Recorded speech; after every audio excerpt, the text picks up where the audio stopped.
Chicos, bienvenidos a la lección número 4 de la clase de menores titulada A la altura de tu elevado llamamiento. Pablo nos estimula a vivir piamente. Nuestra cronología bíblica la encontramos en el Nuevo Testamento, cartas a personas e iglesias, Tito capítulo 1. Nuestro versículo de memoria. En verdad, Dios ha manifestado a toda la humanidad su gracia, la cual trae salvación y nos enseña a rechazar la impiedad y las pasiones mundanas. Así podremos vivir en este mundo con justicia, piedad y dominio propio. Tito capítulo 2 versículo 11 y 12. Nuestra enseñanza principal. Revelamos el amor de Dios viviendo como Él desea que vivamos. ¿Verdad que es divertido recibir cartas? ¿De quién prefieres recibir cartas o mensajes? En nuestra historia de hoy, Tito recibe una carta especial de parte de Pablo. Descubramos qué decían aquellas cartas. Tito acaba de leer la carta de Pablo. Se alegra porque Pablo ha enviado una descripción detallada de la clase de persona que debe ser un anciano. Eso facilitará a Tito el proceso de selección. Pablo había dejado a Tito en Creta cuando fue a Efeso. Tito se sintió honrado porque Pablo pensó que él podía terminar la obra en ese lugar. Un anciano debe ser intachable, esposo de una sola mujer. Tito pensó que eso iba a resultar difícil, ya que algunos hombres tenían más de una mujer. Otros trataban a sus esposas como si fueran esclavas. Sus hijos deben ser creyentes. Esto sería aún más difícil, porque muchos de los creyentes tenían hijos que habían sido corrompidos por falsos maestros y adoraban ídolos. Libres de sospecha, de libertinaje o desobediencia. Algunos de los hijos, que en realidad eran adultos jóvenes, participaban en la adoración al dios Dionisio. Aunque sus padres se convertían, ellos no lo hacían, por tanto no se someterían a la autoridad de ellos. No arrogante, ni iracundo, ni borracho, ni violento, ni codicioso de ganancias malavidas. Tito había presenciado mucha violencia cometida en el nombre del Señor. Algunos de los nuevos creyentes habían tratado de obligar a su familia a aceptar la religión. Habían golpeado a sus hijos que no asistían a las reuniones. Algunos hombres continuaban adorando a Dionisio y asistían a la iglesia oliendo a vino.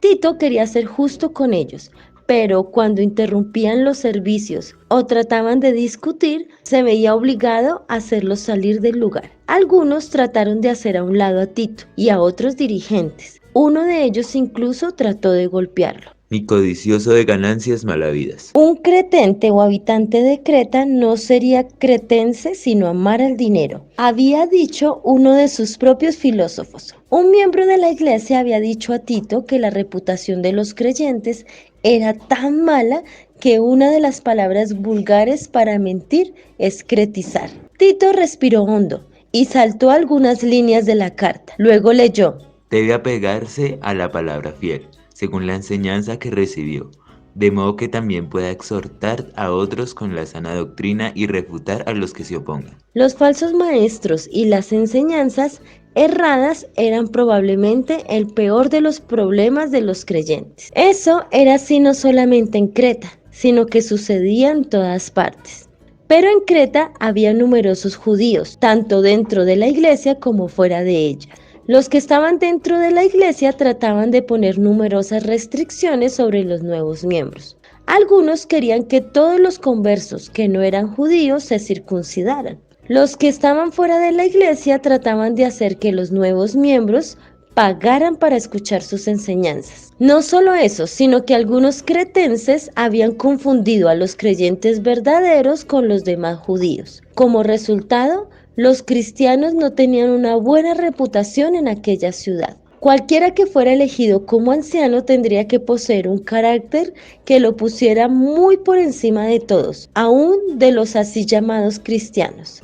Además, tendría que ser un hábil diplomático o embajador de Dios para relacionarse apropiadamente con los diversos grupos étnicos. Debían seguir la verdad con perfección y al responder a alguien debían hacerlo con tacto para no alejar a la gente ni impedir que acudieran a la iglesia. Ser anciano significaba aceptar serias responsabilidades. Tito leyó de nuevo la carta, y luego decidió llamar a algunos miembros de las iglesias locales. Ellos conocen a la gente mejor que yo. Es posible que puedan ayudarme a elegir personas competentes. Pablo envió una larga lista de calificaciones para los maestros. Explicó Tito a la gente que se había reunido. Me parece que debieras leerlas una por una para que podamos compararlas con las personas que conocemos. Sugirió alguien. Tito leyó las calificaciones o requisitos y todos guardaron silencio, por lo que parecía que a nadie se le ocurría nada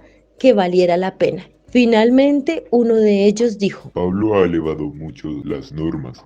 Creo que debemos aceptar sus recomendaciones aunque no seamos ancianos. Esto dará lugar a una iglesia más calmada y tranquila, y seremos mejores testigos. La norma no es de Pablo, sino de Dios. Entonces adoptemos esos principios. La doctrina clave para entender la lección es la creencia fundamental número 22, la conducta cristiana. Se nos invita a ser gente piadosa que piensa, siente y obra en armonía con los principios del cielo. La cita de Elena G. de White para reforzar la lección la encontramos en Hechos de los Apóstoles, capítulo 9, página 74. En la obra de poner en orden las cosas en todas las iglesias y de consagrar hombres capaces para que actuaran como oficiales, los apóstoles mantenían las altas normas de dirección, bosquejadas en los escritos del Antiguo Testamento. La próxima semana veremos la lección titulada Amor de lo Alto. Pablo describe el amor. Espero que les haya gustado la lección. Nos vemos la próxima clase. Chao, chicos.